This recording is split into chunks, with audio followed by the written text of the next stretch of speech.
Thank you. It is now 7 p.m. and time to open call to order the Westfield, Washington Township Advisory Plan Commission meeting for April 4th. Will staff please confirm the presence of quorum?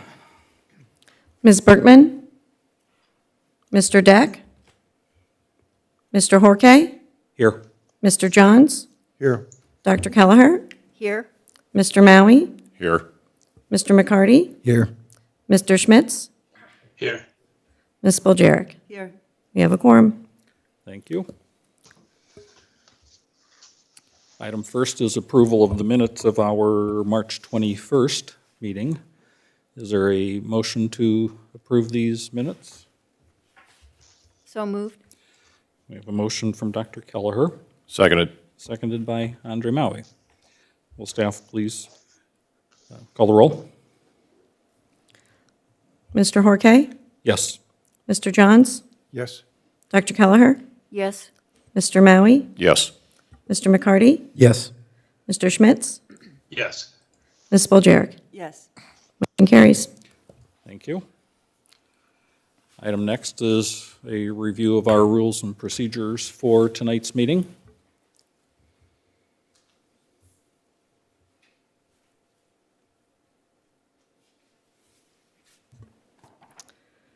Yes. We have no public hearing items this evening, so for our non-public hearing items, we do have only public hearing items, no items for vote. So all items for public hearing will have the following structure. The department will summarize the petition, then the petitioner will be given up to 15 minutes to present to the Plan Commission. President will open a public hearing. Individuals will be given 3 minutes to speak. Those representing a group will be given 5 minutes. Only one member per group will be given 5 minutes to speak. The public hearing will be closed when all interested members of the audience have had a chance to be heard, and any emails received during the meeting have been provided to Plan Commission members.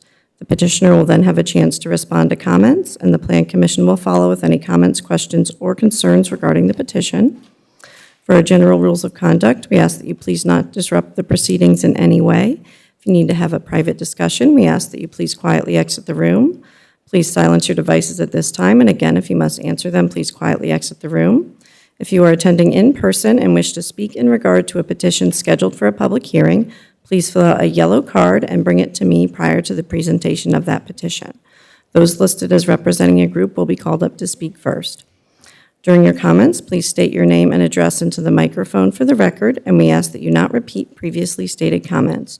Your presentation will be timed. You will be advised when there is approximately 30 seconds remaining. If you are not attending in person and wish to comment on a petition, please email planners@westfield.in.gov with the petition name or number included in the subject line. These comments will be forwarded on to the Plan Commission members and the petitioner. We would also like to remind everyone to please speak directly into the microphone so that your comments can be put onto the record.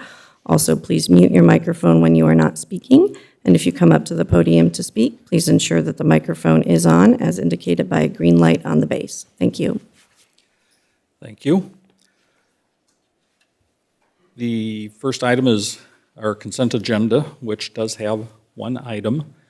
Is there a motion to approve tonight's consent agenda? I'll make a motion to approve the consent agenda as presented in the associated staff report. Thank you. Motion by Victor McCarty. Is there a second? Second. Seconded by Cindy Spoljaric. Will staff please call the roll? Mr. Horkay? Yes. Mr. Johns? Yes. Dr. Kelleher? Yes. Mr. Maui? Yes. Mr. McCarty? Yes. Mr. Schmitz? Yes. Ms. Spoljaric? Yes. Motion carries. Thank you. Moving on, our first public hearing item is 2204-PUD-07, Osborne Trails PUD Amendment 5.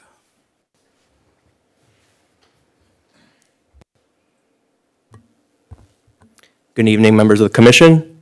For the record, Ryan Collingwood with the Community Development Department. The item presented before you is an amendment to the Osborne Trails PUD. The area in question is 43.5 acres located west of Horton Road and north of 193rd Street. The proposed amendment is to allow 130 single-family homes to be built in an area currently zoned for 170 attached dwellings. This item was introduced at the March 14th City Council meeting and is before you this evening for public hearing. It has been properly noticed and advertised, and in addition, there have been 3 public comments, which are highlighted in the public comments exhibit available to you all. The petitioner held a neighborhood meeting on March 28th, and the highlights of that meeting are also provided in an available exhibit. John Dobashewitz of Nelson and Frankenberger LLC is here tonight to present details of the project. He is available to answer any questions, as am I, should you have any for staff. Thank you.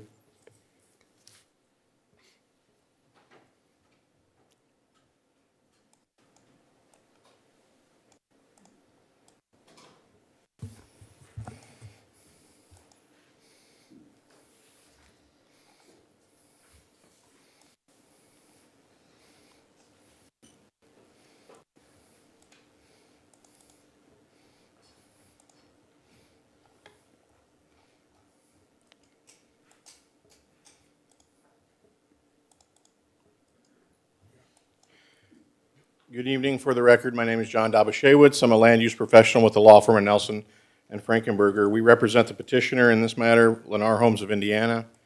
Present tonight on behalf of the petitioner is Keith Lash of Lennar Homes. Jim Schinnerer, an attorney with our office, is also present.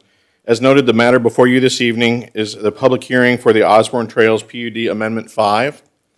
Lennar has filed the PUD amendment application in order to extend and continue the existing Osborne Trails residential community that Lennar is currently developing north of 193rd Street between Horton Road and Six Points Road.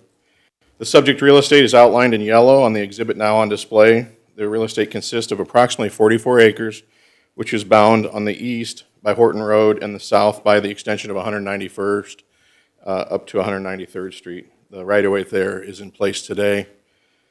The real estate is currently surrounded by residential neighborhoods, including the Osborne Trails development immediately to the west. Phase 2 of Osborne Trails to the immediately north, outlined in orange, which was approved by the Plan Commission and Council last year, approximately this time.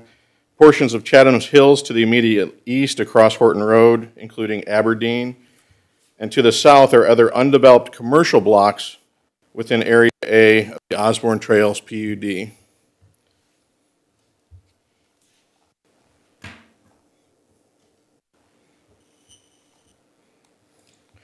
As noted, Lennar has filed the amendment application in order to extend and continue the existing residential community.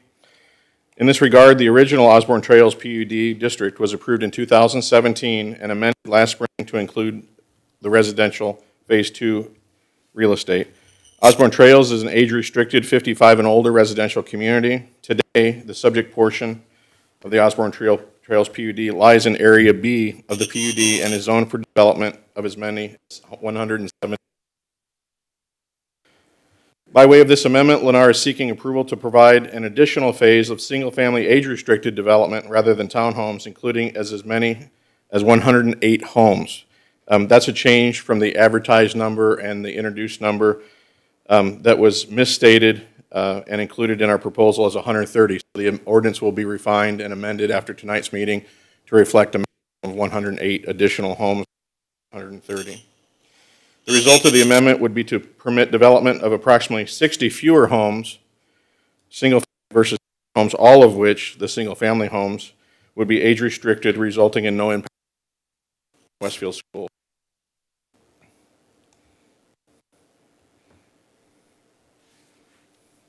On display is an exhibit which shows the plan for the amendment area, as well as Phase 2, which is the existing Osborne Trails area shown on the aerial map. So on display now, this is the subject area that's in color. Phase 2, approved last year, is the 60 acres to our north, here in black and white. And then this is a relatively recent aerial, probably of approximately 1 year ago, that shows the balance of the developed area. Streets are now paved and construction will begin in the areas up here further to the north. The northern limits of the development are along this tree line, which extends here. If we zoom in to that space, The plan illustrates in color the subject real estate, the adjacent areas in black and white or grayscale. Access will be from Horton Road and a stub street connection to Osborne Trails Phase 2 to the north. So where access is provided is right here. This will align with the Aberdeen development, which is part of Chatham Hills. That's why the entrance was relocated previously as part of Phase 2. The entrance would have been located approximately here. So it's been moved down to align with Aberdeen, and then the two stub streets that connect to Phase 2 are in those two locations. Pedestrian connections are also included between the adjoining sections of Osborne Trails as well as the Phase 2 real estate. Further, it should be noted that amenities provided within existing Osborne Trails will be shared by the proposed additional lots. Therefore, the homes on the real estate will be subject to the same covenants and restrictions applicable to the existing Osborne Trails. In this regard, Lennar will be constructing an additional amenity building, including a pool and parking area at a minimum, which will serve all residents within Osborne Trails. And additionally, Lennar will add 2 additional amenities not already constructed within Osborne Trails. That information is not included in the proposed ordinance. There was continuing discussions, and it was shared at our neighborhood meeting, and we're continuing to solicit input on what those may be, but wanted to introduce that discussion topic tonight. Again, the plan, as it currently would be proposed, would be to include, here, I'll slide down here, see if we can zoom into that. So this is all of the, we'll figure this out someday to get all these exhibits to line up and show up on the page independently. The existing Osborne Trails here, Phase 2, the 60 acres to the north, this is the additional subject real estate. The plan, as it was shared with the neighbors, would be to remove lots in this area here next to this common area and provide that additional building as well as parking lot and pool area in that space, and then to add additional amenities, 2 additional amenities above and beyond what's already required. You may ask, how did we reach that conclusion in terms of, that we'll add? In terms of the amenity space, Lennar would increase the minimum square footage of amenity buildings to 11,000 square feet, where 7 was the previous requirement. There were 5 additional amenities that would be required within the area, and they would enhance that number to 7 total. That's really kind of on a pro rata, or per capita, if you will, share on the number of homes. So we wanted to be consistent with what the metric that was established in reviewing the original overall plan in 2017 or 16, and carry that forward till today so that the same metric applied to the new development. Regarding landscaping, Lennar, Regarding landscaping, Lennar is proposing a 6-foot mound along the perimeter streets, Horton and 193rd, where the current ordinance requires a minimum of 3 foot, as the area to the south and east is zoned for commercial development. The area to the south is all commercial, these blocks that are south of the extension of 193rd. And then there's the distillery currently under construction to our east across Horton Road. Homes along these frontages will also face internally due to the future adjacent commercial areas and consistent with other communities along this segment of Horton Road to the north. Dries had a neighborhood to our north that was approved. Previously, Phase 2 was designed so that the houses would face inward. Really, it's a privacy issue and a consistency with that other style of residential development that's all along there, as well as not having the fronts of those houses face across the street to commercial, generally to our east and to our south.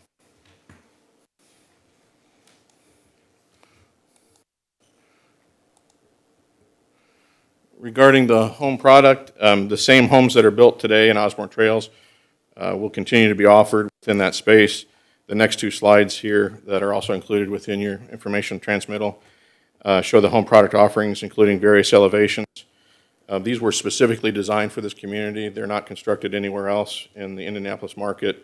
Lennar anticipates the average sale prices to be between $345,000 and $485,000, depending on which of the 3 product types would be constructed within that space. Those numbers are significantly higher than what we reported to you last year for Phase 2 and originally as part of the overall plan in 2017, primarily due to inflation, cost of building materials, and what we've seen over the last 24 months. in the industry itself. In conclusion, Lennar held a neighborhood meeting on March 28th. Good attendance at that meeting. I would characterize the discussion as primarily revolving around amenities. It's our hope that we provided you some additional information that you'll see moving forward, and would be continuing the discussion with the neighborhood before we get back to the Plan Commission and as we seek your recommendation to the council. With that, I'll conclude. We'd be glad to address any questions or comments now or at the conclusion of your public hearing. Thank you. Thank you. We'll move into the public hearing. I open that at 7:15 PM. Do we have any cards? Yes, as of right now, I have one card, Eugene Kaminsky. Please coming forward. I'll remind anybody that's attending virtually that now is the time to email at planners@westfield.in.gov if you are planning to have a comment as a part of this public hearing. My name's Eugene Kaminsky. I reside at 19477 Summerall Place. Actually, the second person to move into the original Osborne Trails subdivision. Here today to just talk about 4 quick points. Your packet already includes 2 emails that I sent to the leadership of R as well as to the plan for their consideration. Since I had the opportunity to you last year or earlier this year regarding the 193 parcel in Phase 2, I identified our concern regarding the numbers of people in the community relative to the sizing of amenities within the Osborne Trail sub. Lennar's identified that their intent now with this new parcel, the 2 parcels, Phase 1 and Phase 3, I guess we could call it now, there'll be roughly 1,500 residents, community members in the community, giving 10% of that number to single individuals and single homes, and the rest of them at 2 members. Our concern remains really relative to the size of the amenities in the pool structures. Current, I think Westfield says if it's 2,000 square foot pool, that's a 40 by 50 foot pool. You don't have to have a lifeguard. Anything bigger than that, you have to have a lifeguard for it. Pools, public, community pools across the country now are having to change all their rules relative to the fact that they can't get licensed lifeguards. So they're putting postings up, swim at your own risk, waivers, et cetera, in order to get around this. But that also opens up the ability to make larger pools to accommodate a 55 and older community, because the existing pool that we have now with 230 homes situated right now, it's very tight. There's the area that you have access to the pool and the concrete around that, I think was like 132 to maybe 200 people right now. So at 1,500, I made a recommendation to the Planning Commission. You might want to think about 500 community members per pool. So we could probably use at least 3 pools in that area, unless they build a massive pool that allows people to go to, and then you change your rules relative to whether or not, with the depth of water, you need a lifeguard or not. The number of homes I questioned a couple of times. There's been clarification on the schematic that they just showed. If you count them up, there's 107, not 108. They've communicated to us that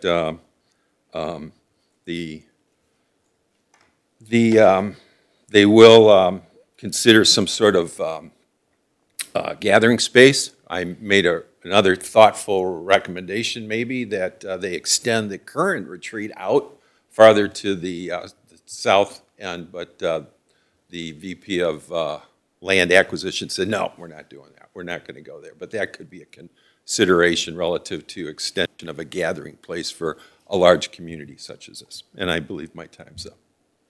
Do you have any questions for me? We're proceeding with the public hearing for right now. Thank you. Thank you. Are there any further comments, or have we received any further cards, or have we received any email? No additional cards or emails at this time. All right. Is there anybody in City Hall with us that would like to come forward with a comment? Seeing none, I will go ahead and close the public hearing at 7:19. John, would you like to take the first opportunity to comment on what we've heard? just that the information that we presented tonight was in response to what we heard at the neighborhood meeting. We knew we weren't going to, upon filing, add anything to the petition, and we'll continue to coordinate or discuss with the neighbors what things they want to see, because ultimately the long-term expense of maintenance will be on the HOA, and the items that they would want to see in addition to what's there today would be, again, that the HOA would own it, maintain it into perpetuity, along with lot maintenance on all the lots. So this is a topic that we believe will be of the primary concern of the existing residents of the community. One other letter that you did receive from a neighbor was in support of the request. So it was this gentleman's comments were 2 of the 3, and one other was in support. In general, their comment was they would prefer to see an extension of the existing community, single-family detached homes that were age-restricted rather than townhomes developed on the real estate. But so again, would love to address questions the Planning Commission may have, or if any, or Okay, comments, things that we can If that's, come back to you in a future meeting and sure. provide more information on. We'll open the floor now to petitioner or APC comments for you. We'll start with Dave Schmitz, our virtual attendee. Give him first opportunity to make any questions or comments that he has.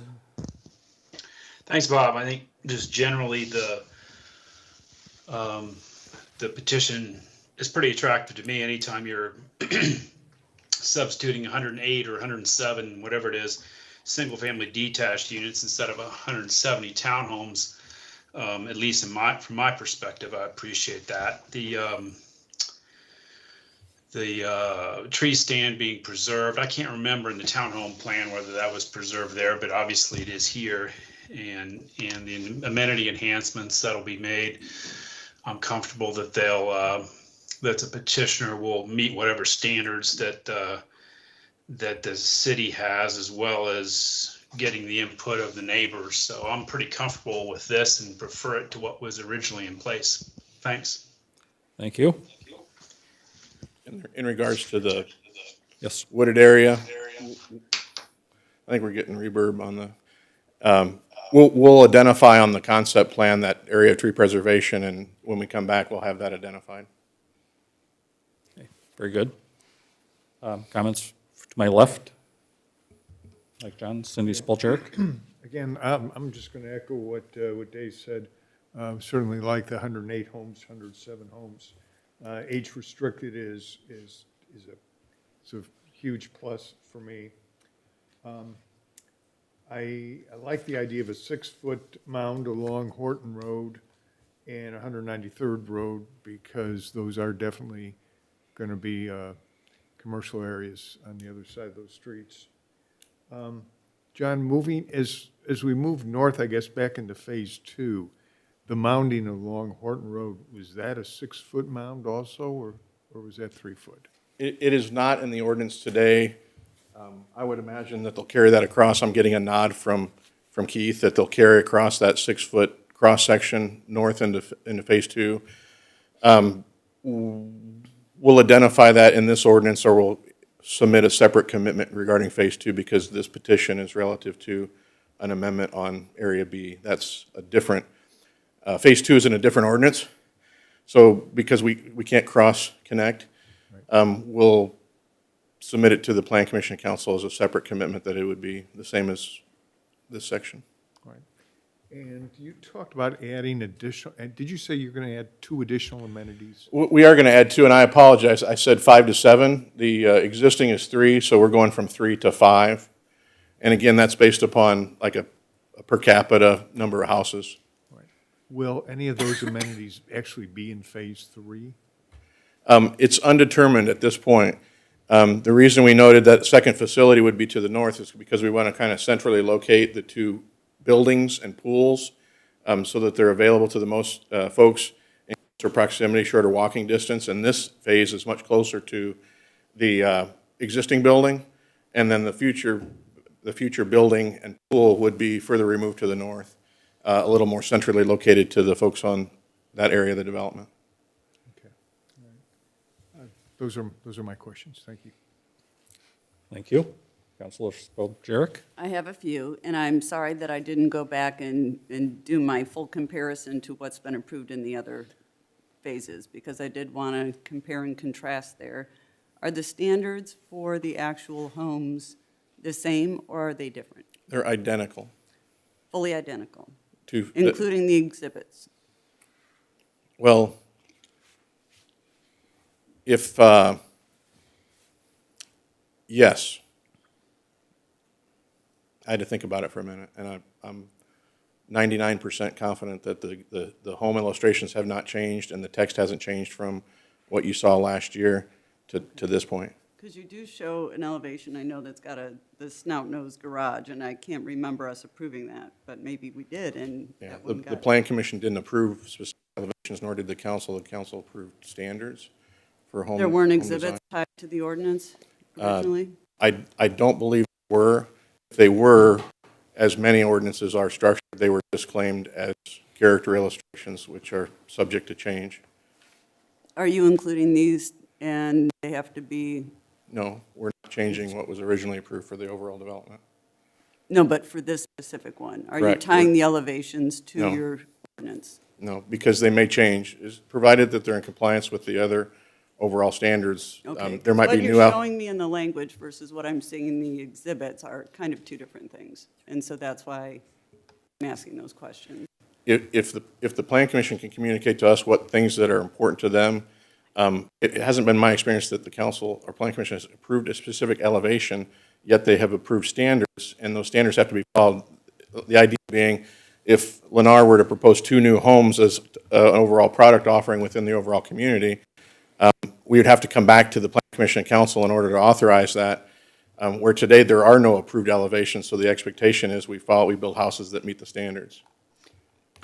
My concern being the minimum standards that you have in your language, there's nothing in there in these illustrations that I'm seeing that come close to what those minimums would actually build out to. So again, that's my concern with the disconnect.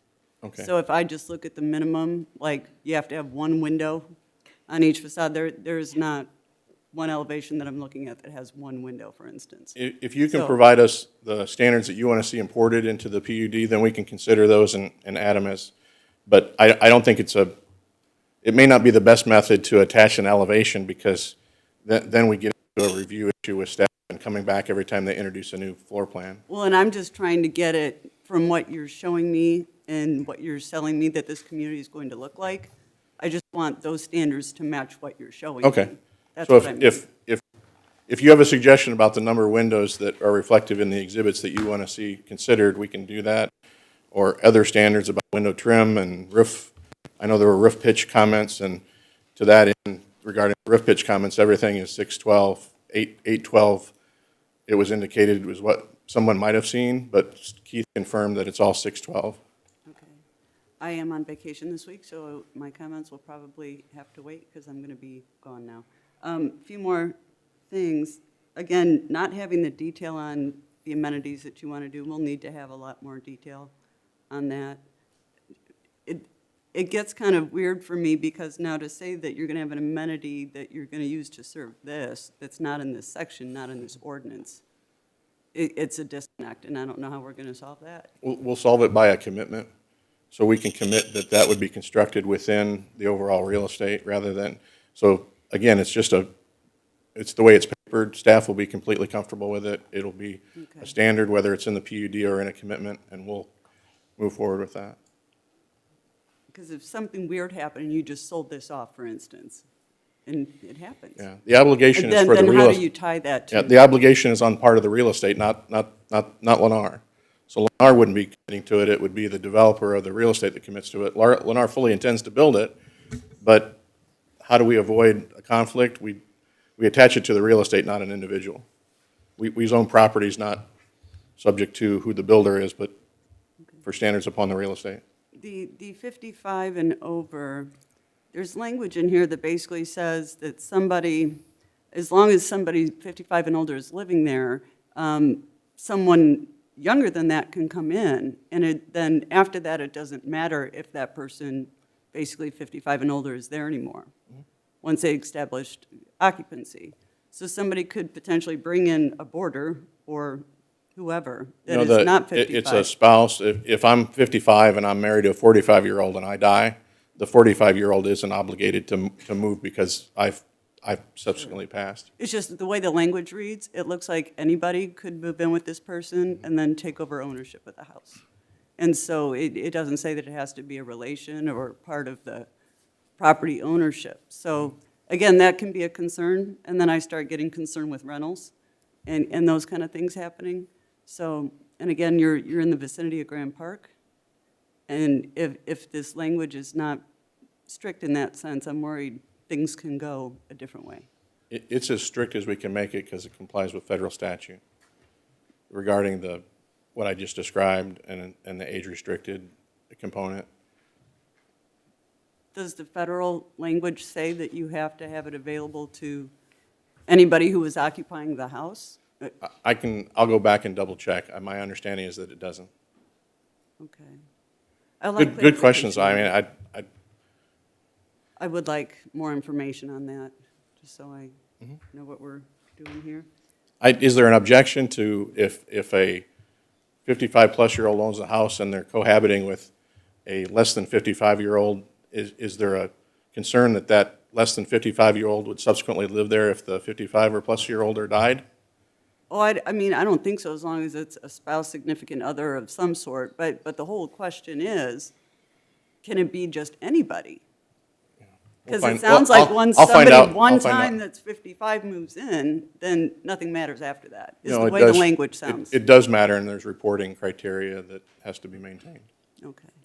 It just reads different than that to me, so, I understand. like it. This isn't our first 55 age-restricted community that would fall under the federal standards, and I know we've had similar discussions, but it doesn't seem like it's ever been an issue, and I don't know how we would, I don't remember the language. Override being like this, anything. And maybe I'm just not remembering it correctly, but this language just does not seem to be what I've looked at before. The council can't, or the plan commission and council can't allow us to do something less than what the federal statute requires. allow less but not require more. Well, I don't know what we haven't been asked what the more is. Okay, I'm just wondering I'm if just that trying goes. to, I'm just trying to understand the comment. If we can come back and, Right. I don't want to come back in a month and here's what I thought you asked about and I'm wrong. We want to drill down and get as much information as we can tonight so that we answer the question effectively. I think you probably understand what I'm trying to get at, that I don't want people who are not entitled to be there. Right. And Because the- it's and the an reporting is age-restricted the reporting is community. federal, not local.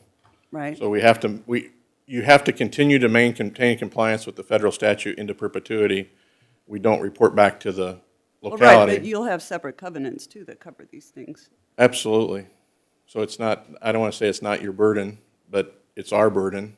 Right. And we have to maintain federal compliance. And I don't want this showing up to be something other than a 55 and over. Yeah, if there's language that the Own. city has found is more effective than what we provided, we'll consider it and we'll add it to the ordinance if necessary. Whatever it is, it's going to mirror I the haven't seen it. existing that we have out there Yeah. already. I haven't seen it and I haven't heard that there's a defect in the federal legislation, but I'm willing to listen. Well, the whole thing is this project is in a very interesting location when you think about it, and I've had this comment about every residential project in the area. We're near Grand Park. We have, this situation right now with a lot of short-term rentals and, investment-owned housing that's supposed to be single-family is now turning to investor-owned and then being rented out.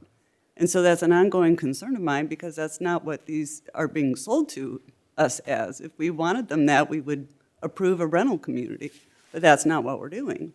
Correct. But So- would not so the there's my federal concern. legislation also address that?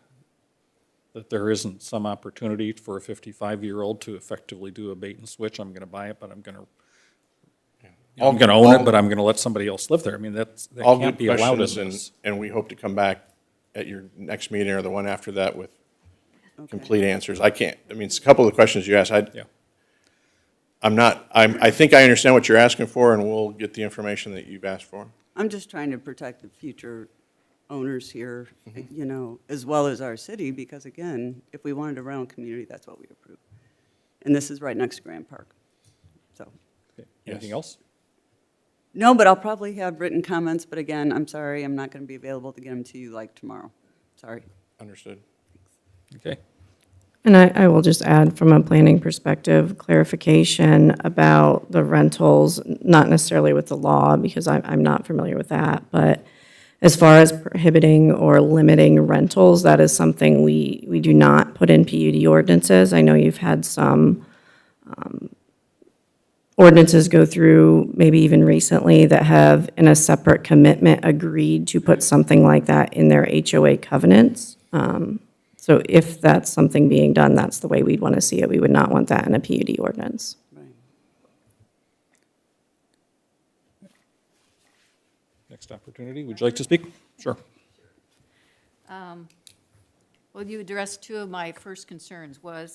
Number one was the 130, and I counted like 107, so that one's done. You also are in the process of addressing additional amenities, because this is a huge development, and I agree with the one petitioner or the one speaker that there probably need to be more amenities. What those are and where those are, I will leave up to the HOA and the neighbors that are there and your development to talk about.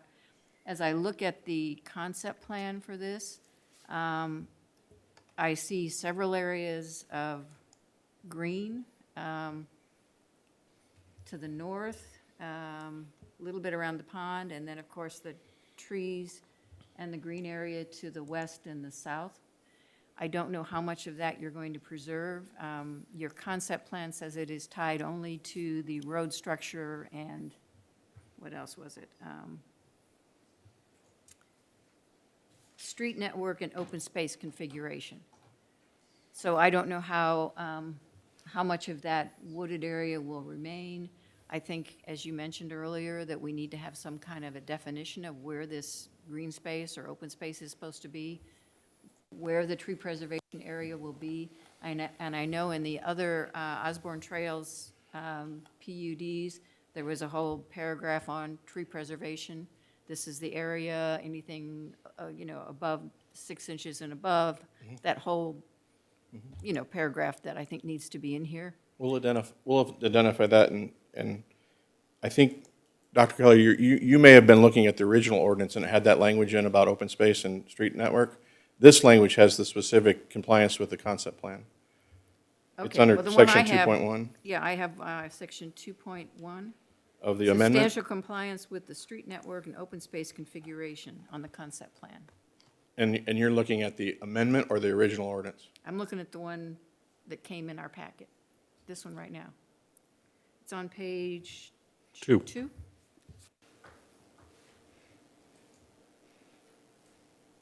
It's 2.1 Right there. with the street network and the open space configuration in the concept plan. Yeah, we're looking at two separate things, because staff's got that pulled up. The real estate shall be developed in substantial compliance with the street network and open space configuration illustrated on the concept plan. Right. Okay, That's what I have.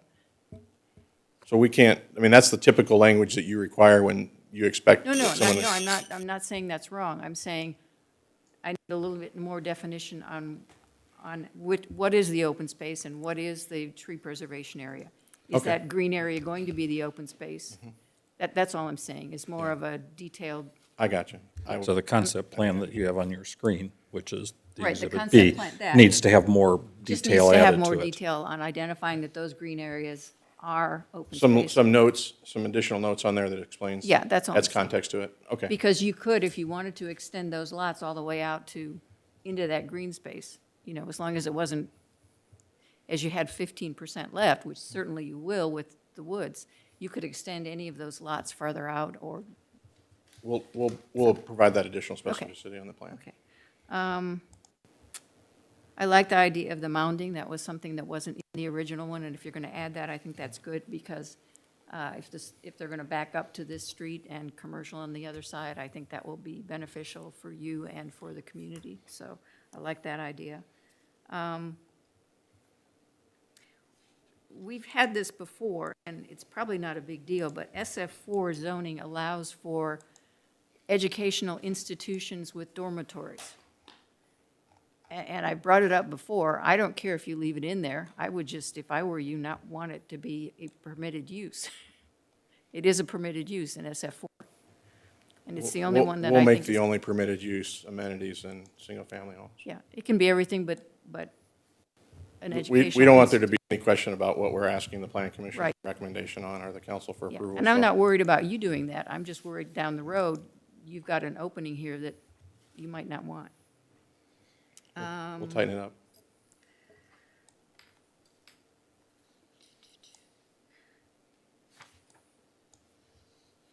And then getting down to, I swear, I think I can read her mind or something there, you know, because everything Cindy brought up are things that I have in my notes.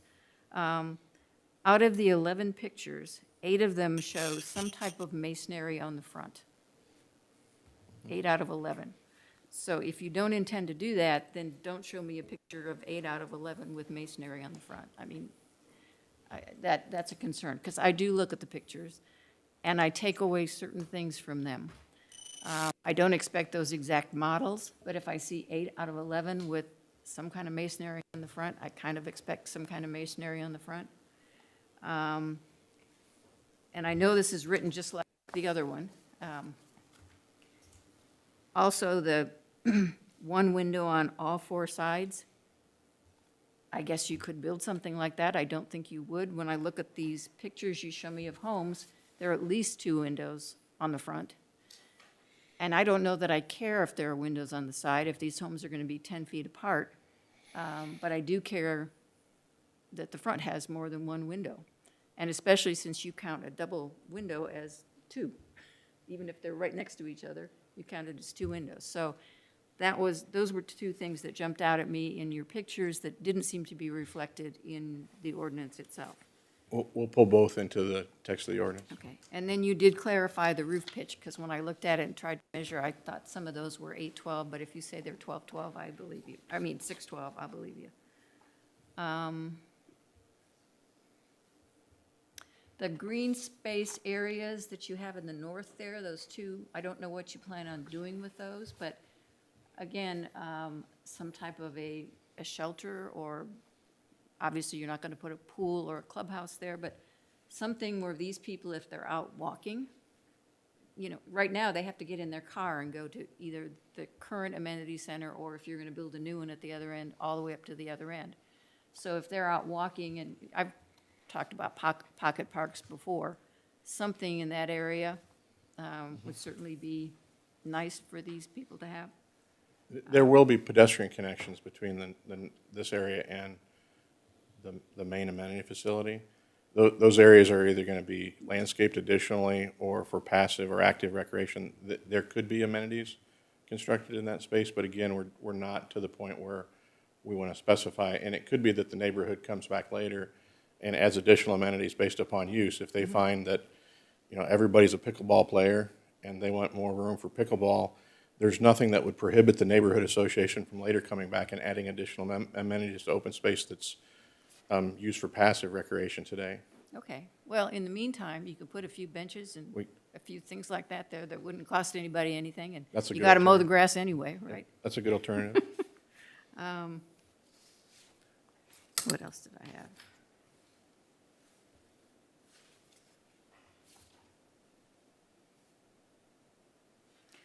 One other question, and this is probably more for staff. On page 2 of the ordinance, under 1.4, it says, notwithstanding the above provisions of this section, the real estate may be developed in conformance with this Osborne Trails PUD Amendment 5, or in compliance with the Osborne Trails PUD. What is that? That means we haven't closed on the real estate, and the existing owner wants the ability to move forward with the status quo Okay, as it's owned today. If Lennar closes, then it's Lennar's decision, but we don't have authorization from the existing owner to take away the status quo. We have only the authority to add this as an additional opportunity or amendment. okay.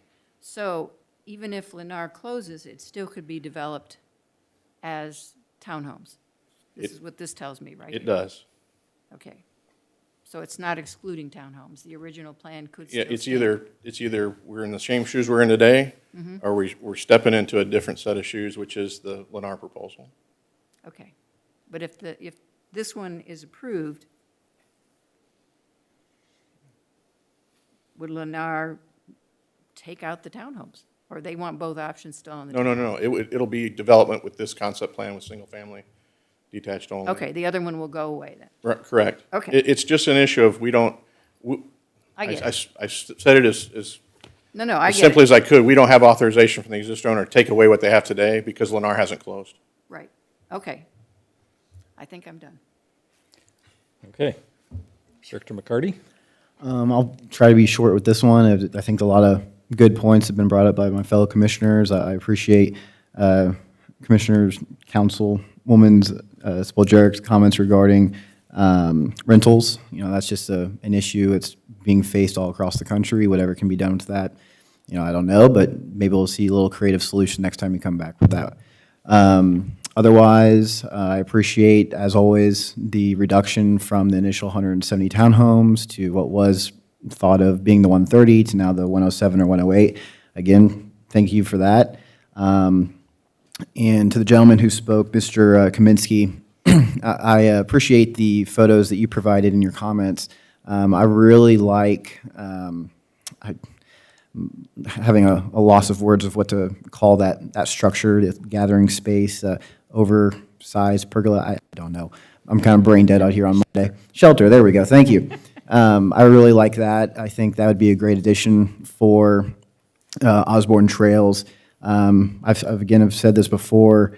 I prefer having the power in the hands of the residents who live there, as you've been mentioning. You know, say one day down the road they'd rather have a more pickleball or whatever it may be. I appreciate you saying that because, you know, over in Water's Edge we're stuck with a pool that we hate to see and a lot of our HOA expenses go towards.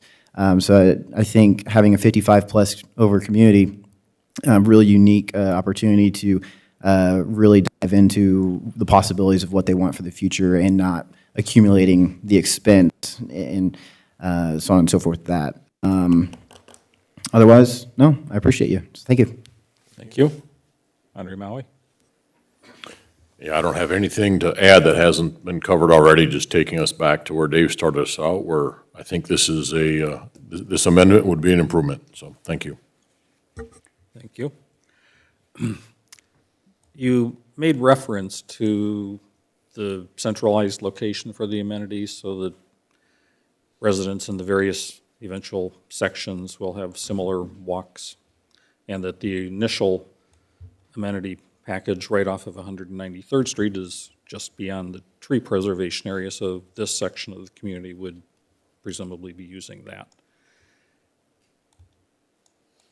There is nothing on the property that takes you over there, and there isn't anything that shows going between any of the lots, but when you do get over towards the eastern part of it, there's a sidewalk connection that goes to 193rd Street. It would seem that'd be a much nicer travel for the residents in this area to be able to go perhaps between lots 227 and 226, right along the trees, and get over to that amenity area without actually having to go to 193rd Street.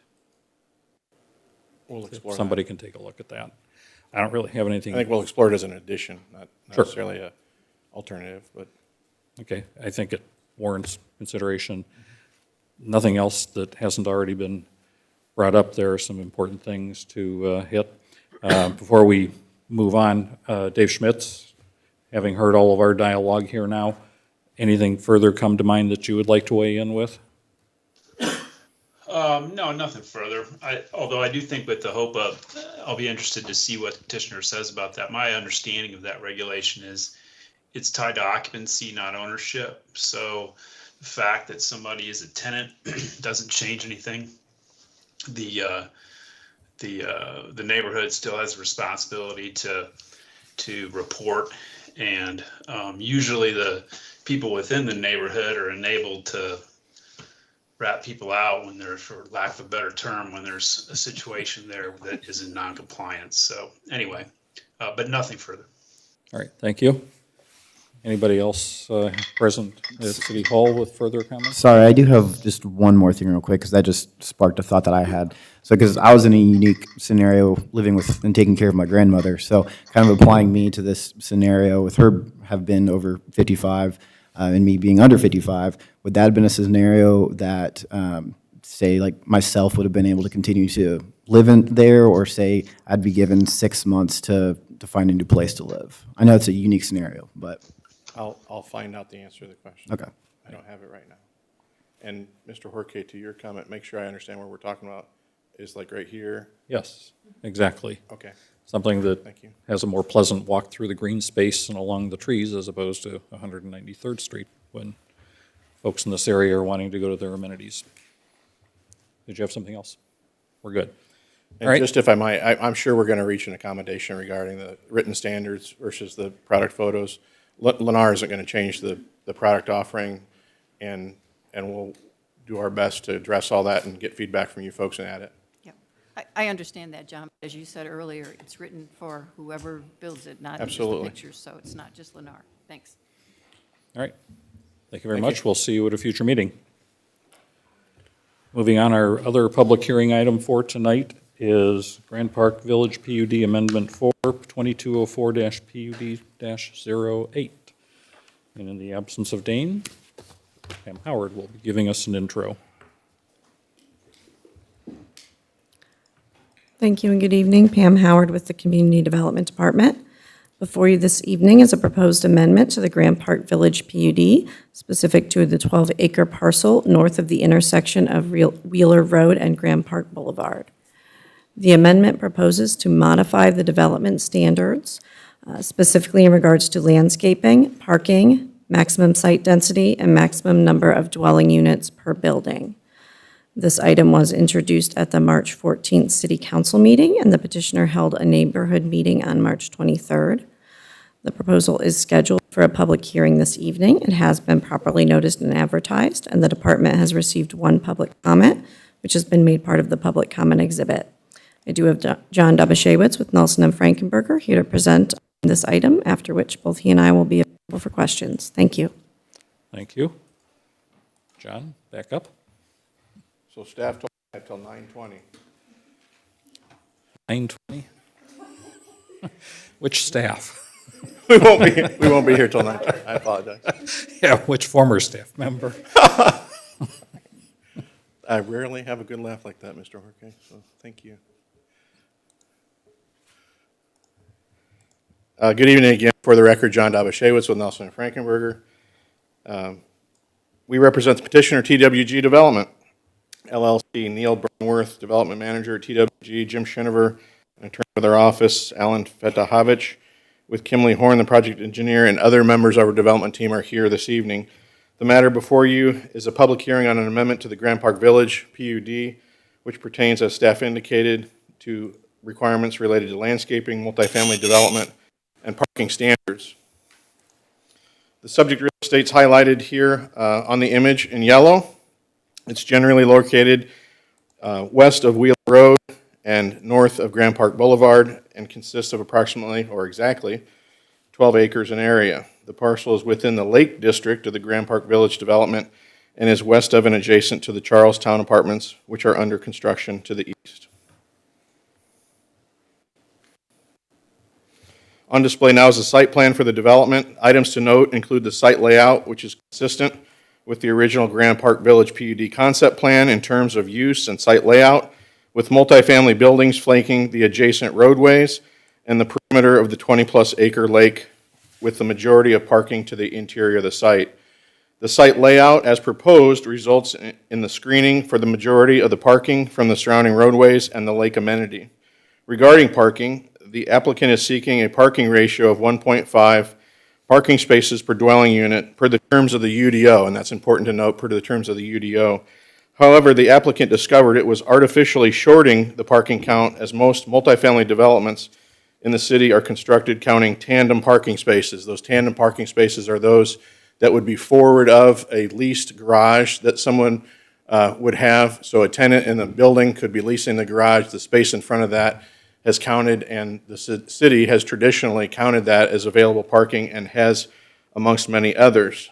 When you count tandem parking towards your parking count, which has been done on the majority of occasions with items that have been approved by the Plan Commission and Council, that results in 60 more spaces because there's 60 additional parking spots in front of garages.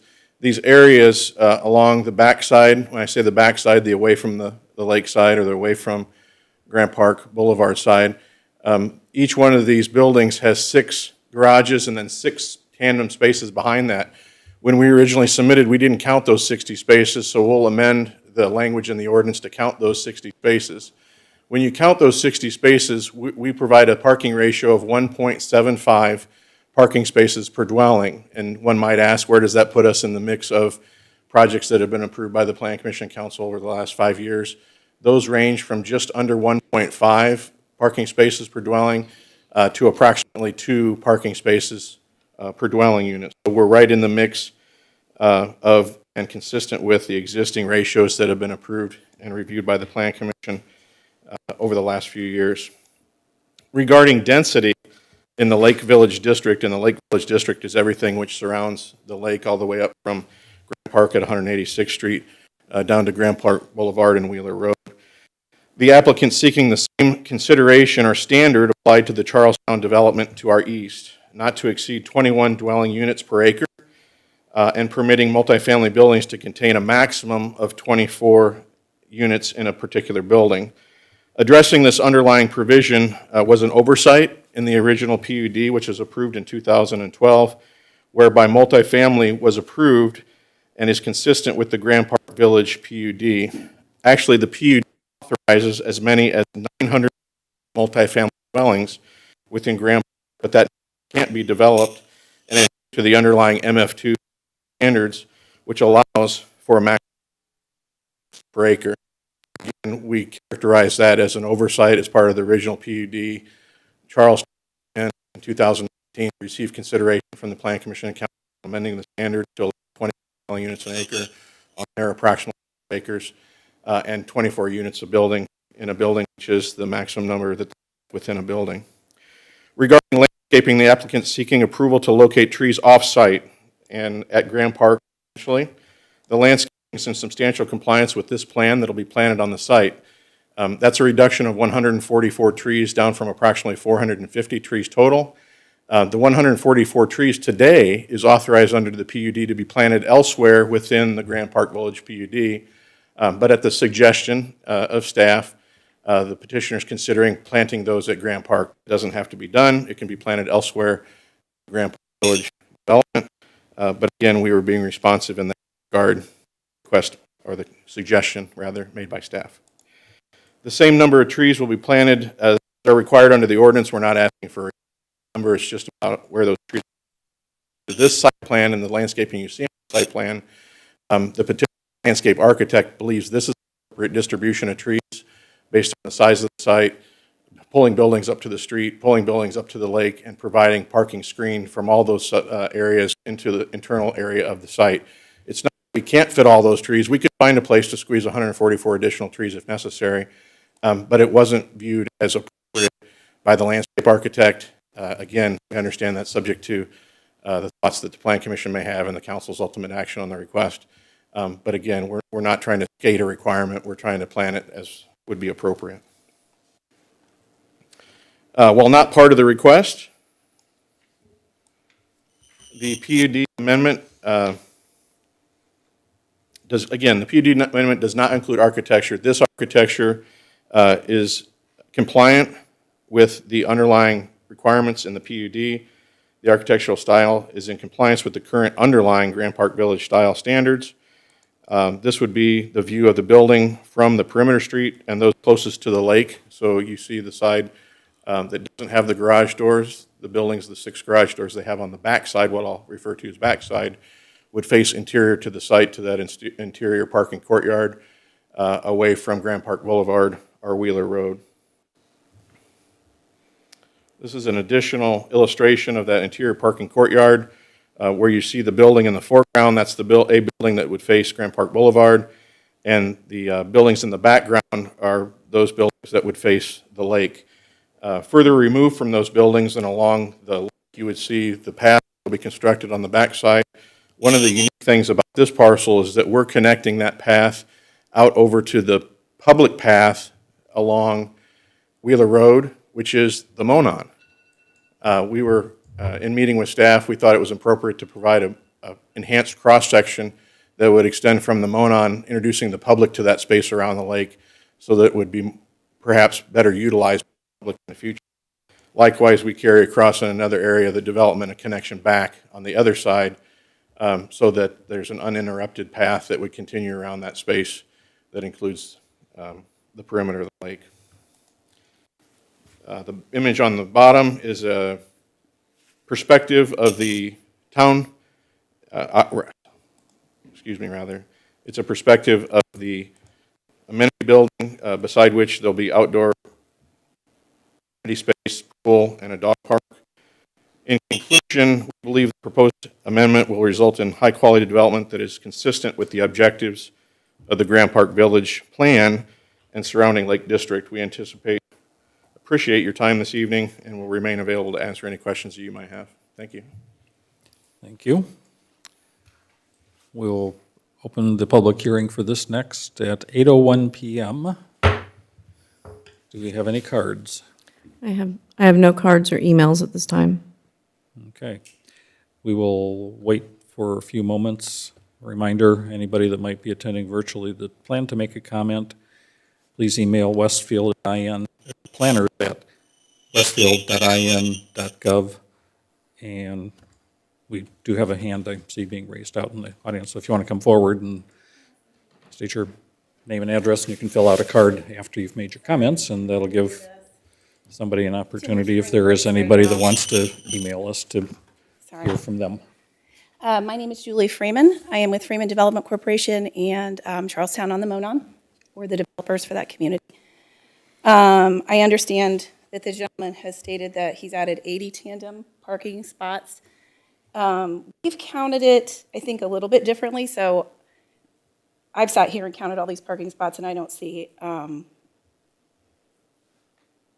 where they're coming up with the 1.77. One of our biggest concerns is the fact that the 4 buildings to the east that are going to come up across the property line there next to Charlestown, we're counting at 1.33 per unit, the parking. We're afraid that because of the lack of parking, they are going to come over onto our property, which is very easy, instead of walking all the way over to all that parking in the middle, which is really far away from those 4 buildings there on the east. Which, in turn, would put us in a position where we're having to put in parking policies, tow people, things like that. So I think that, with they have sort of the same footprint. If they had different building styles, like maybe different footprints, they could design it differently where they could accommodate parking for each building that would be appropriate. And I think that it's financially beneficial to them to do it this way, but I think that it isn't necessarily the best plan. We also have an opposition to the walking trail.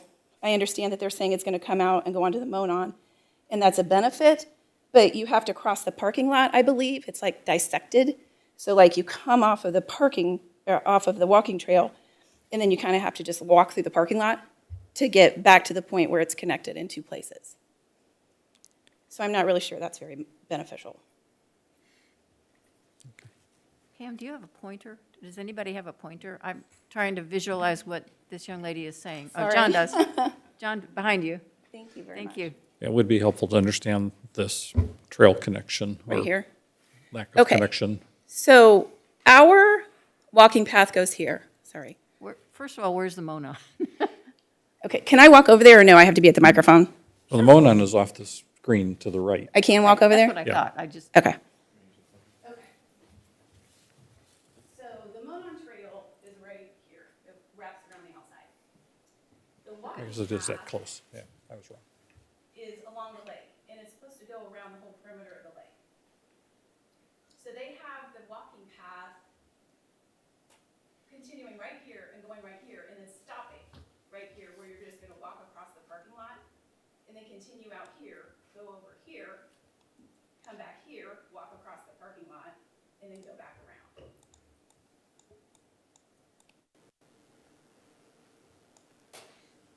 around. Okay, I think we got that now. We can Thank you. Go ahead and return to the microphone. Okay, thank you. Do you have any further comments, or is that the extent of your comments? Yeah, I mean, I think that's the extent of it. We're very concerned about the parking. I would like to be able to do another calculation on exactly how many places they have. Like I said, I've counted them. We don't know how many three-bedroom apartments they have, what kind of parking requirements that is going to require. We have a majority of one bedroom, so I think we need to look at, what the unit mix is, what the real, what they're really going to need for parking, because if it's 1.33 on those 4 buildings, it's not going to be enough. And it's going to cause a problem for us, it's going to cause a problem for their residents. Okay. And they can do it. You could put in a few different building types and move them around to where you've got plenty of parking around each one of them. Okay, I appreciate your comments. Okay, thank you. Have we received any emails during that comment? No, we have not. No.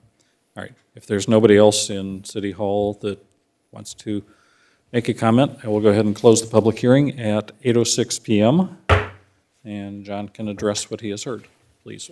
2 items. There are an additional 60 parking spaces that are tandem rather than 80. And it's 1.75 parking spaces per dwelling rather than 1.77 that was communicated. The Monon Trail runs along and parallel with Wheeler Road along this frontage, crosses here, heads south. The connection that we have is an enhanced width cross-section and crosses the parking area, drive aisle here and here to connect up to the trail, and then connects back over here, north, across the drive aisle, and along and back up and parallel with the lake. The requirement in the ordinance today that exists today under the current PUD is not that the trail or boardwalk hugs the lake 100%. The requirement in the ordinance today is that it's 30%. So 30% contiguity with the lake, 1.75 parking spaces per dwelling, and 75 parking spaces per dwelling.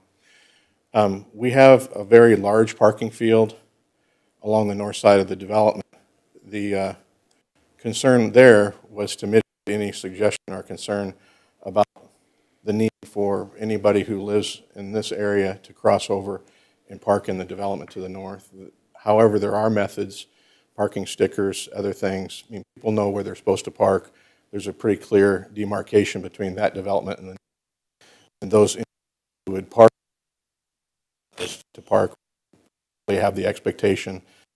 Most of us, I think, lived in an apartment community a time or again, not that we've been towed, but we've probably come out to our car having a sticker on it that politely says, you're not authorized to park here and you're subject to being removed at a future date.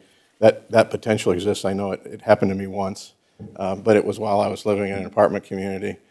But again, we don't believe that condition exists. If you look at the parking ratio in this space, that space is going to be parked at 1.5 plus parking spaces per dwelling, and we don't think that's going to be an issue. The connectivity between the 2 developments are right here, and the buildings and available parking, we didn't do a count to determine what the available parking is in the juxtaposition with the closest 3 buildings within the development to the north, but we superimposed the site plan and placed it here.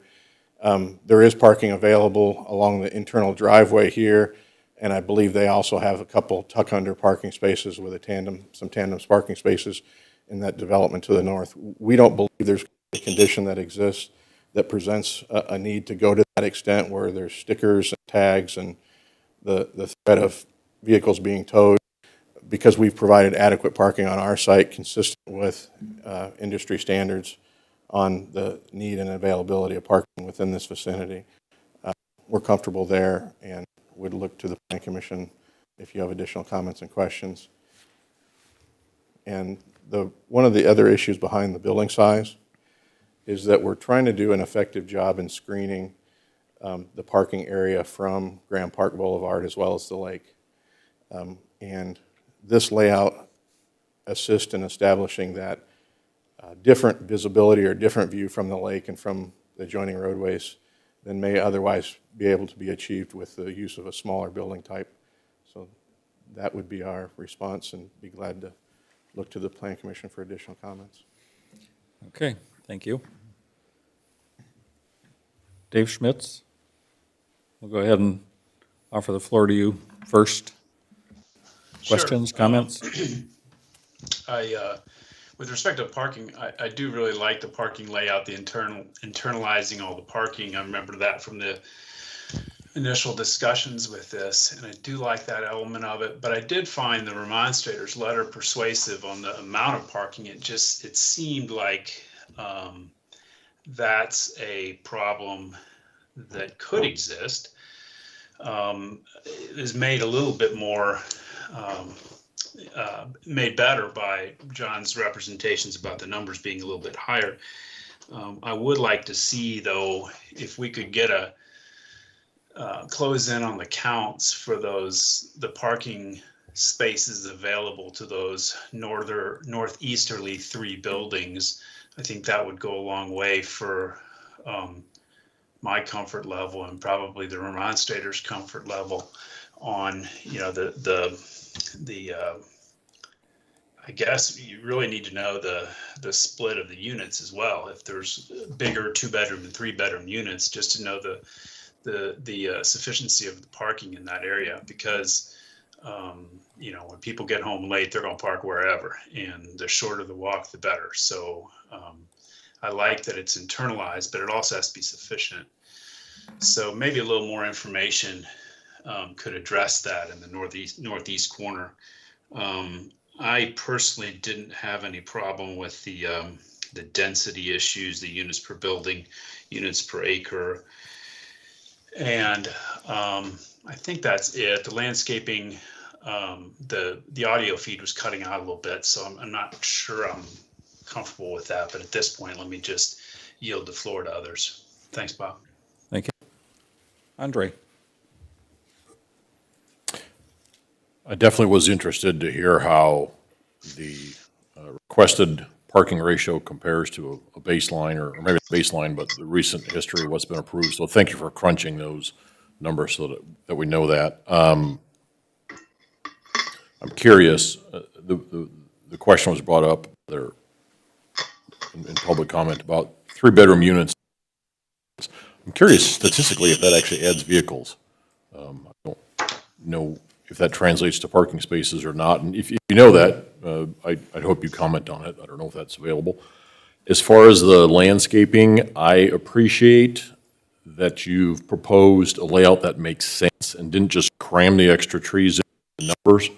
And I think it's a great and creative solution to use the credit of trees, for lack of a better word, elsewhere where they can have a greater impact. So I think that's a good solution. Thank you. And to address the parking question about the number 3-bedroom units, we can provide some additional numbers at the next meeting, but I think the situation here, which is different than what we might think, and I brought up the comment about college town, or when you might have an occasion to live in an apartment. It's a different situation when you have a 3-bedroom unit in a college town, and there might be 3 or 4 folks that live there that all drive vehicles. In this situation, we're trying to be more, I won't call it family friendly, but provide additional accommodation to families who are moving to our community. And typically those families are mom, dad, and younger kids that aren't in the driving situation yet. So, thank you. I think it's no secret my thoughts on that I've shared on this area for the past 2 years. And this, it's just very disappointing, very uninspiring. And to see this comparatively to driving by this every single day for the past several years, and just really forming my own vision of what I see for this area, this is not it. This is our grand entrance into Grand Park. And for people to be coming off of 32, Grand Park Boulevard, and the first thing they see is apartments, that's just not it for me. I talk all the time about meeting in the middle. So, I can give and take a little bit of, apartments on that far right side. But the rest of the development, I do not see apartments there. I think that's a space, and I think that would just really underserve the area, and especially now that we are over.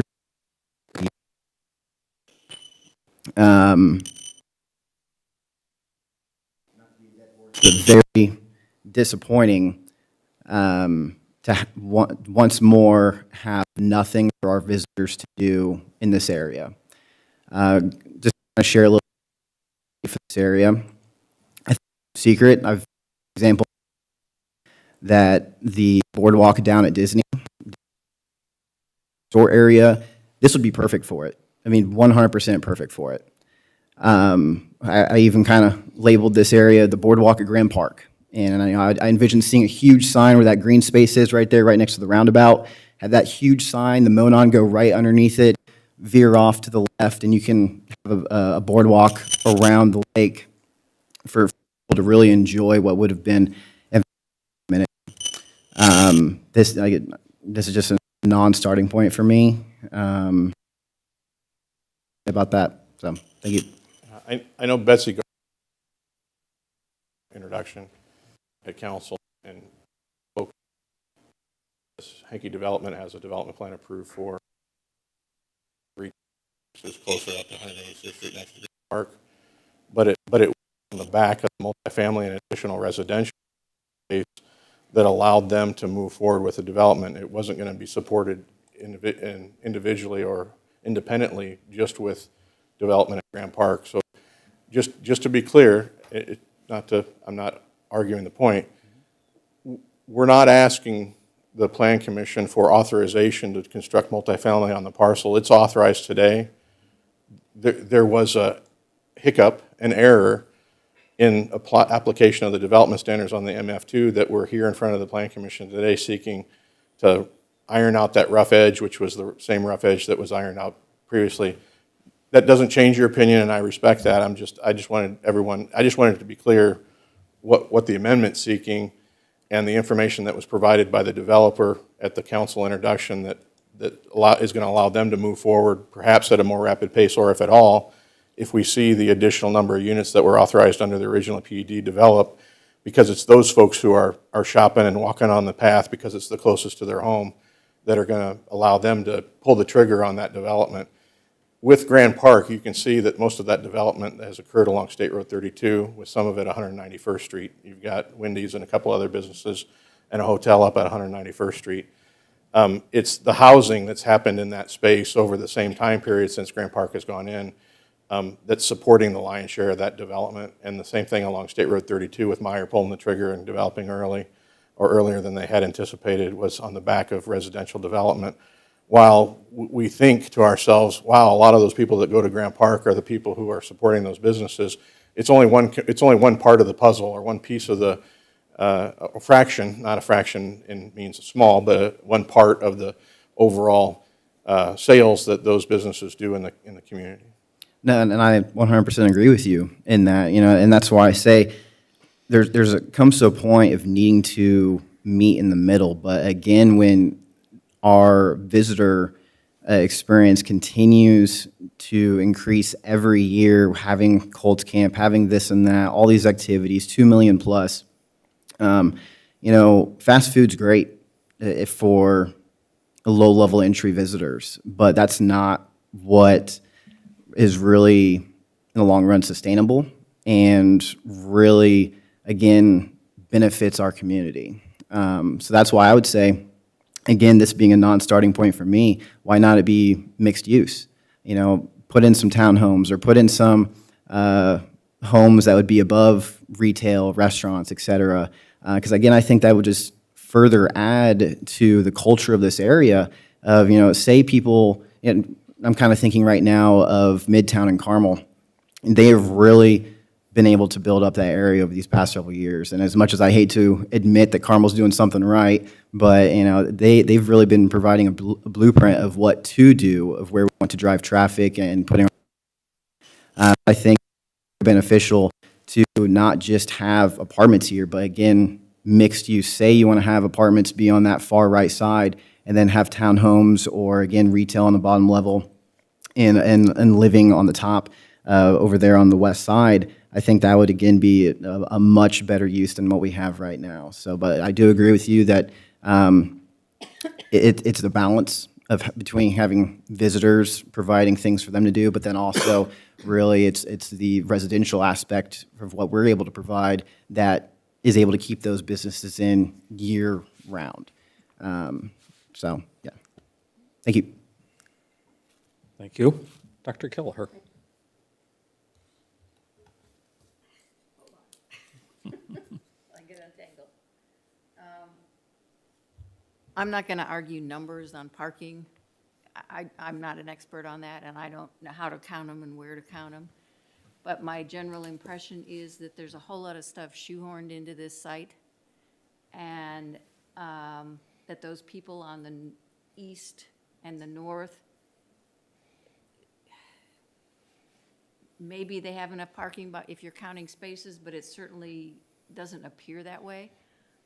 One of the things in the letter from the developer just to the north of you, apparently in that one, we approved 1.5 parking spaces for, what, a one-bedroom or a two-bedroom, and 2 for a three-bedroom. I don't think that's an unreasonable thing to talk about. If you could put all 3 bedrooms here, and I don't know if we'd have enough parking. I think somewhere that discussion has to be made as to how many 1, how many 2, how many 3 bedrooms, or at least a range, and then we can talk about parking, because without that, I'm not sure where to even start. I assume the buildings that are along Grand Park Boulevard all face the front with their garages in the back? Correct. Okay.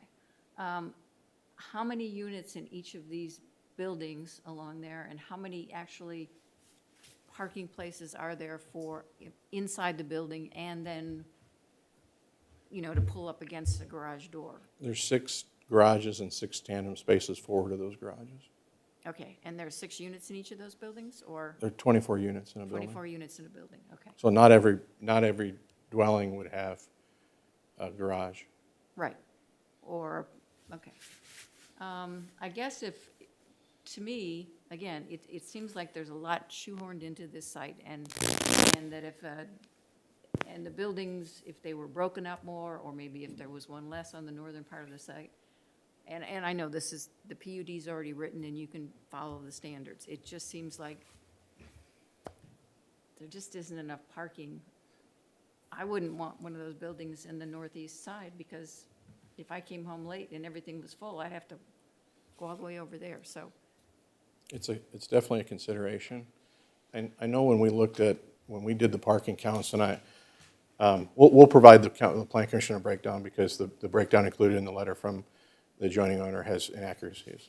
And I don't want the plan commission to take that for gospel, because it doesn't include on our site the tandem spaces, which are included on all the others. Mm-hmm. So we're starting out in a hole we have to dig out of because of the information provided by the remonstrator, if you will, rather than the accurate information that we want to deal with. The comment that was made about we're not sure where to start, the Plan Commission has considered amendments to parking standards on 7 different occasions in the last 5 years. And there was one where there was a discussion about the number of bedrooms per dwelling. I don't believe, having looked at the other ones, that there was a discussion. So if between now and sometime in the next week you can get with staff and let them know where that you want to take that discussion, we'll have a better idea. But we thought we understood where the discussion should start, and we let off there because there wasn't that dwelling parking spaces per bedroom discussion on the others, where there was a reduction down to as low as 1.5, and we were providing an equal to or in excess of that. And I don't know how to do that, John. I know that the letter from the other person, and accurate or not, I don't know. Staff would be able to better determine that. That might be the best course, because I don't want to get into a Right. we I don't said, wanna they get said, into so that. I'll coordinate with But staff. apparently, at least in that one, in their PUD, we did determine, if I'm not wrong, Pam, that based on the number of bedrooms, there were different parking requirements. least that was what, and we can look into that. But maybe more than the number of parking units, John, it's the arrangement. Again, those people on the northeast, it just, configuration of buildings, I don't know.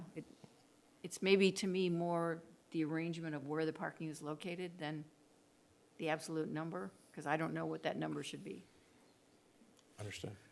Before we move on, I had a random thought that as we've been discussing about these tandem spaces, I'm not sure if everybody else has heard it the way I did initially. It sounds like they're all individual spaces.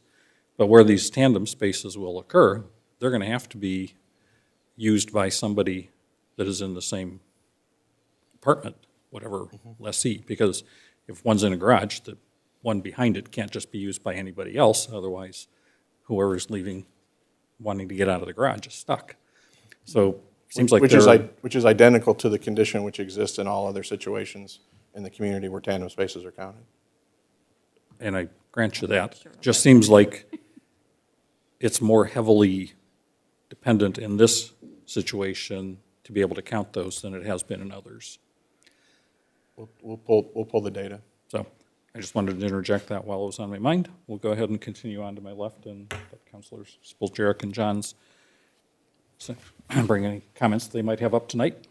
I believe I've already relayed these to the petitioner, but not the planning commission. And, you know, a lot of my concerns for this project, it may be relevant or not, go back to the initial vision that was sold to us for this PUD. And while I realize what they're asking for, it does tie back, because the whole idea that they had, you know, 900 and whatever available units for this PUD does not necessarily mean that they were all supposed to be around this lake. And the vision that I was sold, anyway, was the stuff around the lake village was supposed to be village-like. They were not supposed to be suburban, individual, you know, apartment buildings. They were supposed to be mixed use. There was language that provided that there could be some freestanding, you know, non-mixed-use buildings, but the vision sold to us was this New England feel, architecture, and again, this village atmosphere. And now we're taking almost half of this Lake Village area, and it's for apartments. And for us, dense apartments. I know in a lot of other urban settings, these would not be considered dense, but for us it is. And you're talking sizable buildings, again, for us, double what we have in our UDO for multifamily. And so it is a big deal, because this is not what was sold to me anyway. And so you're asking for these even bigger buildings. And, you know, just because there was the whole idea that you could have up to whatever number of units in this PUD does not necessarily mean that you were going to ever build them, not you, but the developer, and we've seen that across with almost every PUD. They're often not built to that max. And so I don't know if it's a valid thing to say that it was an error in terms of how big the buildings should be. Anyway, separate concept there, but the concept plan also shows the Monon Bike Hub. And I don't know, between the two projects here with the apartments, I don't see this Monon Bike Hub. And so where does that fit in? Is that a question for us? Yeah. It should be for staff, I think. It not- seems it's not like be- it it's should not- be on your real estate here. So I'm, Understood. and now you're bringing a project that doesn't show it, so I'm trying to understand that. Yeah, if you look at the concept plan, and I can pull it up, that may have been a question for, well, it's a question that you've asked us to address, and we will. Okay. And I mean. This is the concept plan, and the bike hub is shown on real estate that straddles between the two proposals, Well, that was one going to to be a the real east and this special one. thing, because it was next to this lake amenity coming off the Monon.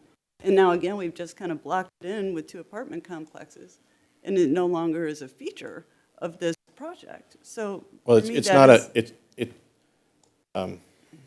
it's not a feature that exists yet.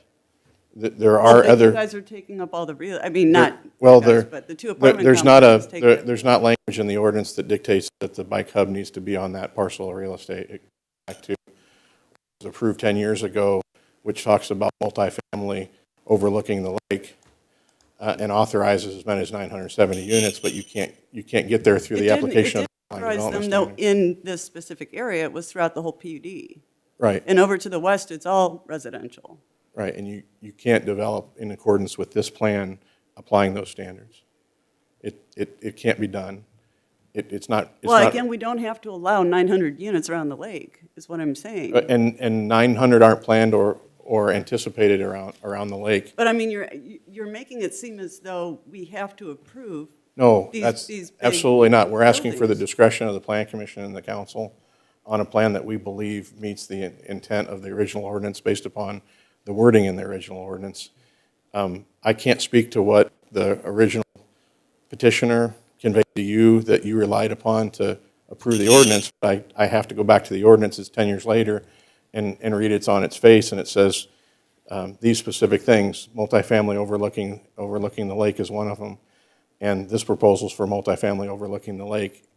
And again, that was sold to us, that is mixed-use buildings, so multifamily above, other uses Again. on the bottom. And again, we're talking about a location across from Grand Park, next to the Monon, this prime piece, and then we were sold that there was going to be this bike hub. And again, you're just not showing me that. So there's these disconnects for me, so it's hard to get on board with what you're trying to sell me. We'll just have to go back to the ordinance and see where and at what time the bike hub and the details regarding the bike hub and what it was to entail and where it was to be located. And I didn't take a look at it because it wasn't part of our proposal, but we will, and then we can report back to the Plan Commission what authorizations were provided and expectations existed at the time of the zoning. It's just as things, we approved the Charlestown to the north, and that was one piece. And a lot of things are taken in aggregate, and I know we're talking zoning, and I know we're, very specific language and standards here. But again, the overall intent of this PUD needs to also be in there. And I think that, it's stuff like this when we're saying, well, they did it at Charlestown, so we just continue it. That's taking away from what this vision was in the PUD when it's taken in aggregate. So that's the part that I'm having a lot of trouble with, And you add the parking issue to it, and I think you said it was 63 bedroom units? Correct. Right? Yeah. Did you have something relative to the It current just- conversation that you wanted to jump in with? Yeah, I wasn't here for the original approval to you. of Grand Park and all of this. But what I'm hearing Cindy say reminds me of what's up in your area where we had Spring Mill Villages, I think, that huge thing north of 32. And there was supposed to be a pool and there was supposed to be this and everything got built and then there was no room for what else was supposed to be there. Right. So I am wondering if this isn't a similar situation that needs to be looked into. You can say something has to be in this area, but then if you build each one of these individually, then you go, oops, well, we didn't do it, he can do it, and then the next guy goes, well, we aren't going to do it, you can do it, and then we don't have anything. So I think at some point, staff needs to look at what we've got, and is there room for whatever is required there? That's all. Yeah, and the larger issue with that is the original PUD doesn't really require anything. It includes the Monon Bike Hub, saying that it could be located along the Monon at the south end of the lake and could serve as a trailhead for bikers and pedestrians seeking a destination along the Monon Trail.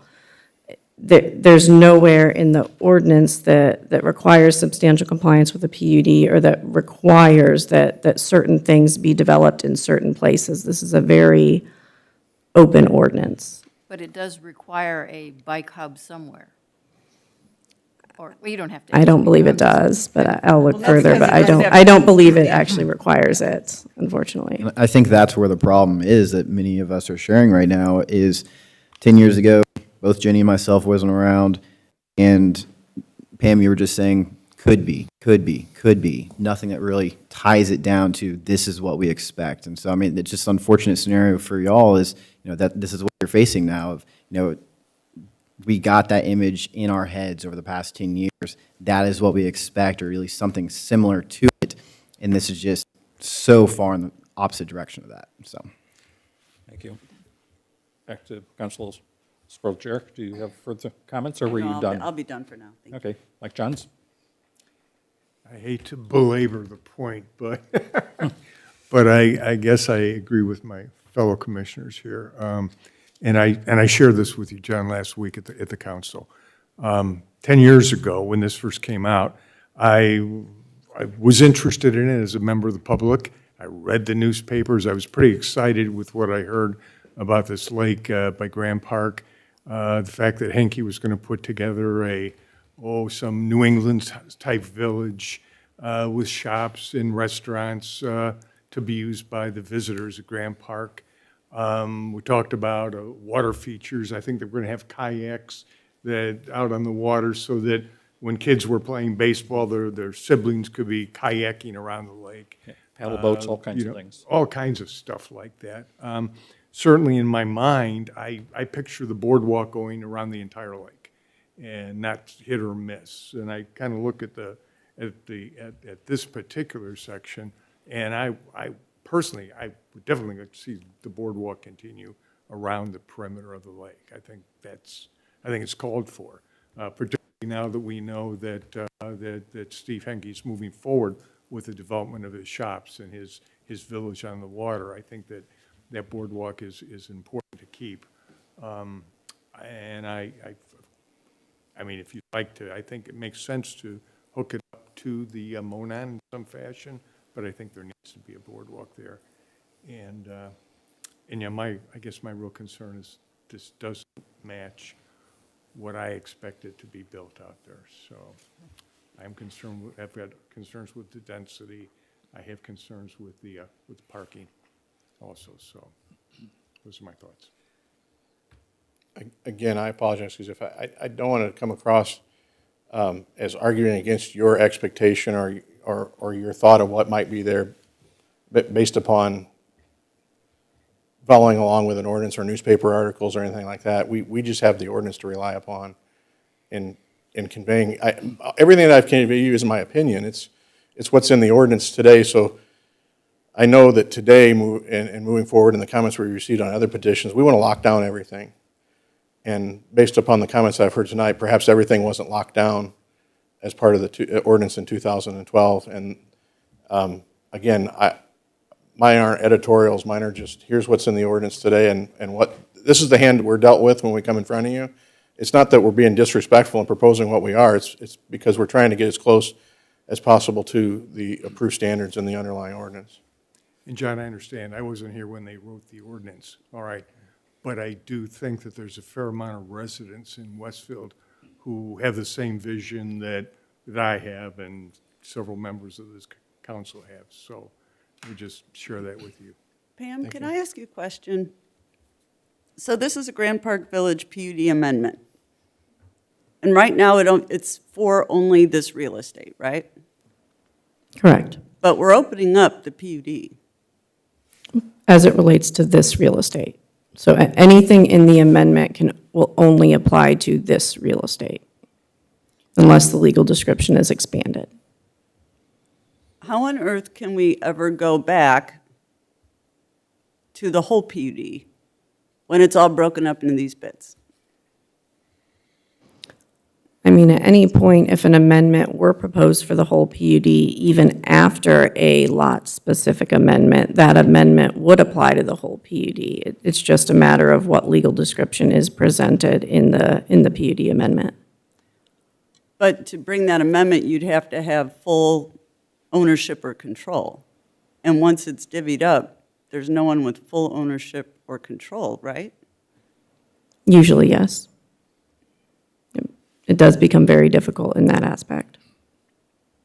And the problem is we have these big PUDs, and they get piecemealed amended, and every piece of real estate then gets to be something else.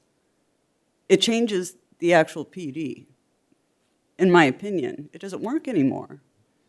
And this is a broader conversation, and I know we've all seen this happen. And I think we need to find a solution, because this is just one of them right here, that we see problems with this PUD, and we have stuff going on, but our amendment only applies to the real estate, when it's actually a PUD in the bigger issue problem. Cindy, and this has nothing to do with you, John, or this amendment, but just in general, thank you. When we wrote the original PUD ordinance, Kevin Buckheit, who is a very smart man, I don't know if you know Kevin, said if you have, it has to be under one ownership or control, so that the whole thing, the moving parts are all under control of one person. Doesn't mean parts couldn't be sold off, but he also said that if you start to make amendments to it, it opens up the whole PUD for discussion.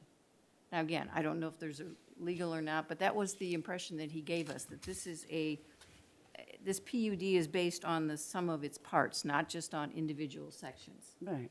And maybe that's something we need to look into, because often if you modify one section, it changes the character of the entire PUD and what it was meant to be. So this isn't about your project specifically, Understood. Don. This is just a general, philosophical discussion on PUDs, especially large ones that go on over a long period of time.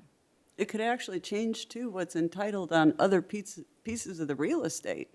When there's a max unit count, but say you go and allow so many here, and suddenly, just like in this one, if this whole thing developed as multifamily like this, there'd be nothing over in the multifamily section. Well, the multifamily section would have to be a whole lot less dense. But you see what I mean? Council approved an increase in It's density. potentially, when we make a decision on one part, it's affecting something That's else right. in the rest of it. I sure- just don't know how we fix that issue, and especially when you start talking about these big, complicated ones like this, that were written with subjective and not objective language sometimes, with more coulds than will. I don't know. It's tricky. At times, it seems like our PUDs don't really have the planning in the P, that they are unit developments, not planned. Because we thought we had a plan from when this originated, and yes, things evolve. So we're learning that again. I largely echo a lot of what's already been said here. My first impression when I looked at this was, man, there is a lot on here. It just seemed like there was too much happening. I've got a slightly different take on the parking distribution. I didn't sit and count all the parking spaces, but the kind of east-west parking to the north side up against Charlestown, there's quite a few spaces there. And looking at the number of spaces that are in the other parking field off to the west, doesn't seem like there's that many more, and there's actually 6 buildings around there. So I would think there's probably a potentially significant parking issue there as well. But I'm concerned about one thing in particular. There's 2 ways in and out of this. One is at that northeast corner where you come off of Wheeler Road into that parking field. The other is a very unusual-looking area that's not on the screen now, but it's on the very south. You can go back up. There, whoop, yeah, back down. All right. Down. Yeah, just off the So bottom of the there's an screen. entrance here on Wheeler Road. And that's pretty straightforward. Entrance Enlarge here. that if you would, please.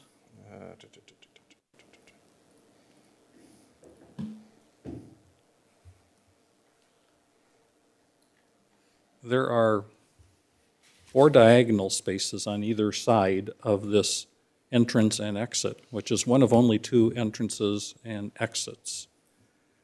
That seems like a disaster waiting to happen.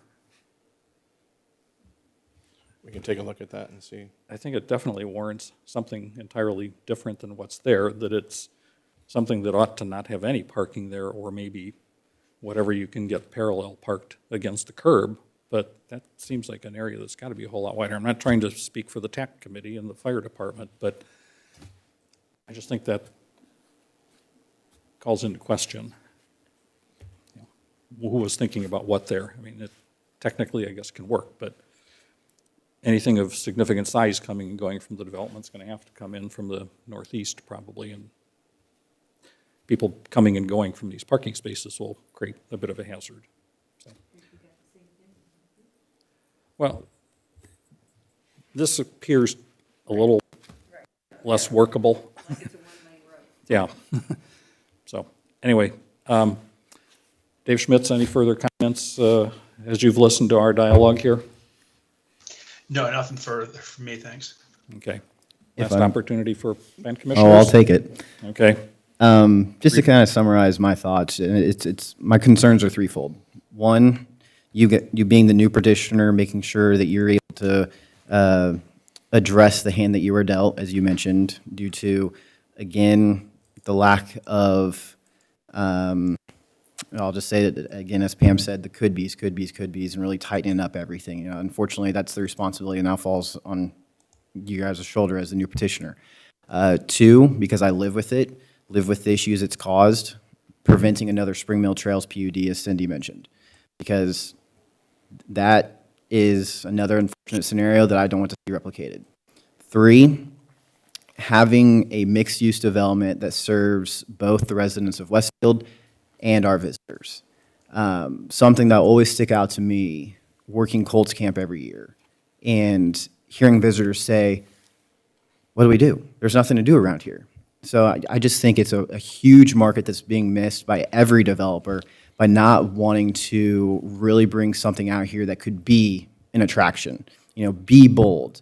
Be a bold developer. Be a bold development that can really plant your flag in the ground and say, hey, I'm here. And I think whomever that is would really reap the benefits. And I know the discussion can be made between needing the residential versus being able to support the retail. But again, I am of the philosophy, and I think Grand Park is a representation of that, of build it and they will come.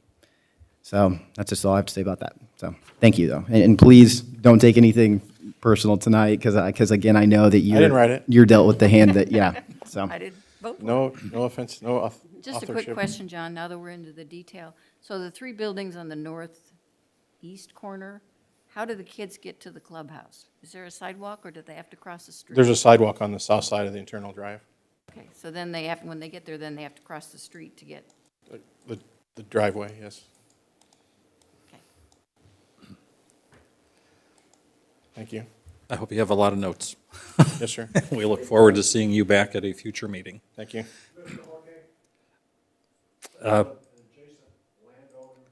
We're not having a public hearing right this moment. Do you have a brief comment, or is it better if you emailed us? I'm not trying to be a stickler on protocol, but.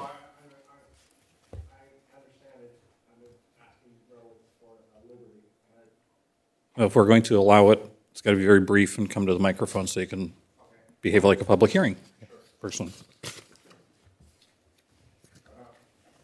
Craig Wood, 167 East 191st Street. If you go back to the composite picture of the neighborhood,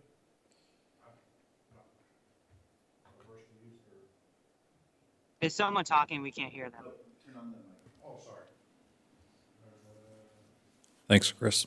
Yep, down a little further. Got it. Right there. Okay, sorry. So do you mean this or the concept plan of the whole I mean, PUD? the whole area. Okay. This. Yeah, okay. I own the land in the white, the rectangle in the white, and that is up for future development. I live up above where the soccer fields are on the west side. As we drive along there, we are concerned about what goes in there. And I remember distinctly hearing Mr. Hinkie talking about the New England area. And when you start adding more and more apartments, I respect what Mr. McCarty says. I know the weak leg of the three-legged stool is something to do, and I totally understand that. And that's the weak leg. Thank you. Okay, thank you.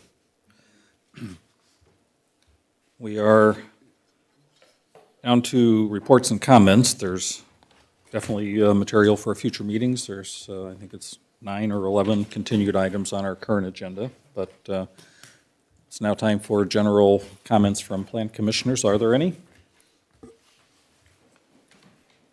One from Andre Maui. Yeah, so And I Dave just- Schmitz, if you have anything, you can jump back in.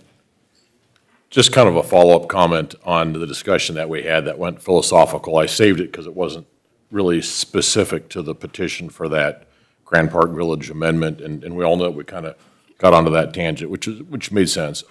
To me, so Cindy, everything you described, I agree with, how amendments can change, the initial vision and things like that. I characterize that as a challenge, not as much a problem. I know that's semantics and picking apart the words a little bit, but to me, that's the process. And in a substantially different form of governance, our comp plan would have been a comp decision. And none of what we're doing now would have happened. We'd just build what was planned initially.